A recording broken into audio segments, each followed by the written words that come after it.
कौमी असम्बली कब तहलील होगी? ख्वाजा आसिफ ने तारीख बता दी। सियालकोट में तकरीब से खिताब में वजीर दिफा का कहना था कि 1 माह के अंदर असम्बली अपनी मुद्दत पूरी करके तहलील हो जाएगी। इलेक्शन की तैयारी का तकरीबन आगाज हो चुका है। नून लीग में टिकटों की तकसीम का सिलसिला जल्द शुरू हो जाएगा। वजीर दिफा ने कहा कि हमने निहायत ही मुश्किल हालात में हुकूमत संभाली। हमारे पास चॉइस थी कि फौरी हुकूमत संभालते ही असम्बली तहलील कर देते, लेकिन अगर फौरन असम्बली ख़त्म कर देते तो IMF और दीगर इमदाद का सिलसिला रुक जाता और मुल्क डिफ़ॉल्ट कर जाता।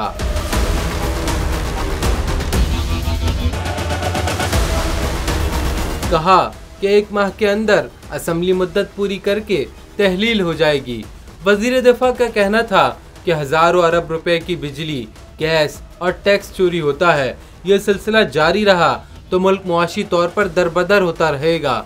ऐसे ऐसे शहर हैं जहां 82% तक बिजली चोरी होती है।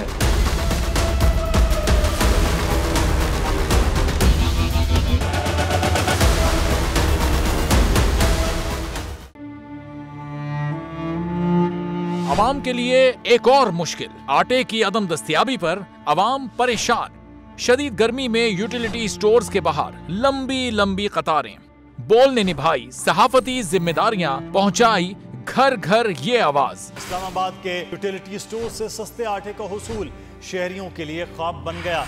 बोल न्यूज हकायक सामने ले आया है। आओ मिलकर आवाज उठाएं, पाकिस्तान को बदलें बोल के साथ। बोल बना अवाम की आवाज। अवामी शिकायत पर बोल ने किया मुताल्लिका इदारों से मुतालबा।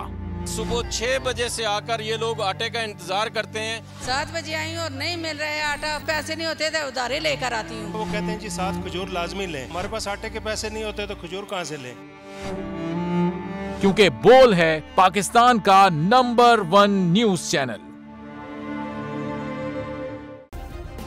सब्सक्राइब करें और बेल दबाएं ताकि कोई खबर रह न जाए।